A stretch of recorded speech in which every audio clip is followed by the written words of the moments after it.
I'm going to give myself a 5. I'm going to go half. If I'm being blatantly honest, I would say maybe a 2. An 8? 10 out of 10. You've got to be confident about yourself. How do you rate your looks on a scale of 1 to 10?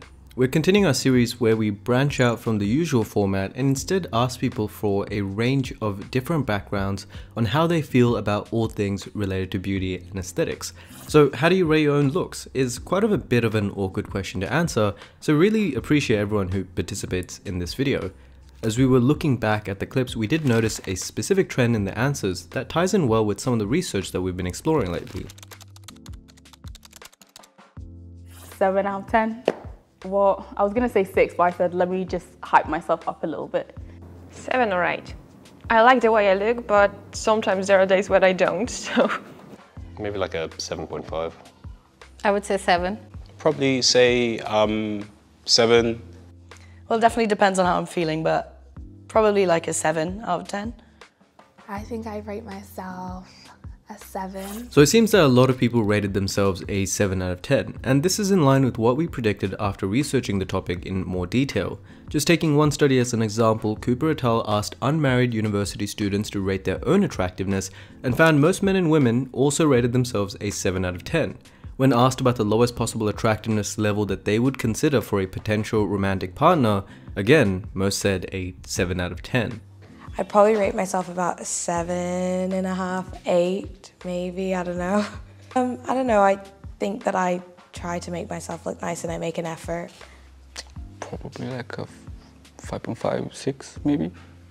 I don't know. I don't think I come under like beauty of standards, like high beauty of standards for sure, but I think I don't find myself too bad, and I think that is exactly why. I do not want to give myself a 5. I want to definitely be a 7, I guess. Newer research found similar results and went a step further by looking at how people rate their own appearance compared to the perceptions of others. I think I get enough attention, but I know I can still improve, you know? I think I have a nice smile, and I think my hair and eyes go together. I like my freckles. I think it's something a bit different about me. I think I'm not conventionally beautiful. I know sometimes when I look at myself there are certain features, but I don't think others would see me like, maybe I would see myself as 8 on certain days, but I know others wouldn't. So a solid 6. Ananya brings up a great point on this, where how we perceive ourselves isn't necessarily how others view us, and we can see this play out in a greater range in Tobias Greitmeier's 2020 study, where most people rated their own looks higher, with a 6.03 out of 9 on average or a 6.7 out of 10 relative to the perception of others being rated as 5.44 out of 9 on average or roughly a 6 out of 10, so almost a full point difference. This gap in perception was most pronounced for the least attractive people in the sample, while the most attractive participants actually underrated their looks compared to outsiders' perceptions. This gap is a pretty consistent finding in the literature, and Matthew et al.'s study provides evidence for some self-awareness about this effect. Men in particular accurately predicted other people would rate them as less attractive, but persisted in rating themselves higher in spite of that awareness. Ooh, I'd say a 9. Like I said before, I think for me, sometimes I like the tip of my nose, sometimes I don't. I think I don't really have the standard kind of features and proportions of my face, but I think somehow they work together. Certain things I like about myself, certain things, you know, maybe I would change, I don't know, there's nothing really to say, but I mean, I'd say 5, pretty level number. So why do we tend to overrate our attractiveness compared to others? Well, let's look at 3 possible reasons. The first is, let's talk about the mere exposure effect. This is our tendency to like things, in this case faces, more the more we are exposed to them. We look at ourselves several times each day in the mirror, so it makes sense that we would rate our own appearance higher than strangers would. Consistent with this theory, Jeffrey Haddock's research showed young people who strongly value attractiveness rate themselves better looking now compared to the past, suggesting we like our own appearances more over time and the more we are exposed to it as a generation. And this applies not just to how we view ourselves, but also to how we rate other people's physical attractiveness on the 1 to 10 scale. Anatol used brain scans to examine the impact of repeated exposure on perceived attractiveness, and repeated exposure to the same attractive or average-looking face activated specific regions in the brain and led to increased attractiveness ratings. So we rate complete strangers as less attractive compared to people we're more familiar with, including ourselves. This is important to keep in mind when we look at these studies on attractiveness ratings, where most ratings in this case are given by strangers to other strangers. Thinking about this more broadly, this lack of familiarity is one of the biggest issues with dating apps. People swipe left on strangers who could potentially be a good match if they just got to know each other first. I think I'm not too bad and then I'm not too great, so I think 8 is a perfect number for me. I think I'm at 8. Probably a solid 8.5. And yeah, I don't want to sort of do too much like I don't know. I'm a bit sort of probably self-cynical and I don't want to big myself up too much, but yeah, probably a good thing to big oneself up about, so yeah. Evolutionary biologist Robert Trivers proposed that self-deception could be an evolutionary adaptation that improves our chances of passing on our genes. We found some support for this theory in Lynn et al.'s 2014 research, which showed that romantic self-deception, or rating yourself higher in attractiveness and desirability than others do, predicts romantic success for women. This is comparable to the winner effect in the animal kingdom, where we observe greater success in subsequent fights due to a boost of confidence after winning an initial fight. If positive self-beliefs increases the chance of success, it would make sense that we would inflate our own level of attractiveness to likewise also increase that chance. I would say 10. I'm quite confident with myself. I love my body, my features, my height, everything about me, so I have no problem. I think life is too short, so 10. Thirdly, although researchers have shown that people broadly agree on who is attractive and who is not, it's possible that we focus on different traits to evaluate our own attractiveness compared to how others judge us. For example, a 2015 study found that women's self-perceived facial attractiveness was predicted by BMI and fluctuating asymmetry, while men's ratings for women were influenced by more neoteny and facial averageness. So both men and women were looking at different parts of the face, but nonetheless all of these things do contribute to a more attractive face. I don't know, I just feel like with me, it's like, I don't feel I'm the greatest looking guy in the world. I don't feel like I'm not the greatest looking guy. I'm just like average looking, or like, I don't really have that kind of thing to really make people think I'm good looking. 6. I feel like I'm pretty, but I'm not like super beautiful, like, yeah. A 9.5, pushing a 10, because I just don't really care what people think about me. This is my face, I can't really change it. Elysia talks about not really caring about what people think about her. So how important are other people's opinions on when it comes to our looks? Generally depends a lot on who they are. Miller and colleagues showed university students were more likely to rate feedback as threatening and avoid feedback on their appearance when the ratings came from close peers compared to low-threat evaluators, such as students at another university, older adults, or children, compared to their own peers, which are people you're going to see face-to-face sooner or later. I don't think I'm ugly.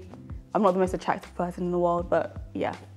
Me personally, I don't give anyone 10 because 10 means perfect, but I'd give myself a good 8.5 or a 9, you know. Everyone has their own opinion, but that's just how I look at myself. So I feel like I have like pretty nice, distinct features that, you know, would make me stand out. So I don't think they mesh together well. So I think it depends. Like some days I feel really confident, I feel like a 10, but then some days like I'm not really feeling it, so it's like 6, 7. One issue with asking people to rate themselves from 1 to 10 is that their answers are likely somewhat context dependent. Your opinion of your own attractiveness could be influenced by something as simple as scrolling TikTok or not for that particular day, and exposure to so many attractive people all at once could influence how you feel about your own physical looks. We can see some evidence for this in the literature, where Little et al. Showed that exposure to attractive same-sex images lowered people's self-rated attractiveness, while exposure to unattractive images had the opposite effect. This exposure effect can be even more pronounced for attractive people, where a 2022 study found highly attractive people lowered their own self-rated attractiveness after looking at other attractive faces wearing makeup compared to no makeup, while these same images had no effect on less attractive participants. 10, man. Because Luckily, not even on a sort of pretentious level, but I've always been comfortable in my own skin. I've always liked what I've seen in the mirror. Never had any sort of insecurities when it comes to my face or body or height or anything. I've been blessed in a sense. So yeah. Probably say 7. When I'm ready to be, I can be an 8. But yeah, definitely a 7. Just confident in myself. Yeah, just confidence, I suppose. 10. Even if you don't think it deep down, you have to say it because you can't project off bad energy about yourself. So it always has to be a 10. Even on my worst day, I'm a 10. Period. You have to think that and manifest it for real. Yeah. If you don't think you're a 10, then who's gonna think that? Exactly. So a 10.